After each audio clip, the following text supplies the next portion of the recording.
ushaka gutera imbere, ushaka kwiteza imbere, uteza imbere n'igihugu cawe,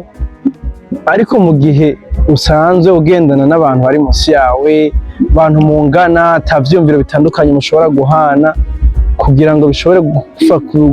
kugufasha wiyubake, wongere wubake n'igihugu cawe. Ubumenyi n'igihugu rero turabibutsa yuko kugira ngo bikunde ube mu buzima bw'indoto zawe, bigusaba yuko mu bantu batanu canke abantu ba hafi yawe, benshi muri bo nimba ari batanu, batatu muri bo babe ari abantu bamaze kuba mu buzima bw'indoto zawe, canke naho bari mu nzira y'ubuzima ushaka kuzobamwo bw'indoto zawe. Ni muri ico gihe muri uwo mwanya ubumenyi n'igihugu bugaruka bukabibutsa yuko mukwiye kugendana n'abo bakuru babasumba, mugenda mwigiraho mumviraho impanuro zibafasha kwiyubaka bwego bwanyu, uburyo bw'ubwenge n'uburyo bw'ubukomezi bwanyu, maze bikunde mushobore no kubaka iterambere ry'iwawe ariryo ry'igihugu cawe.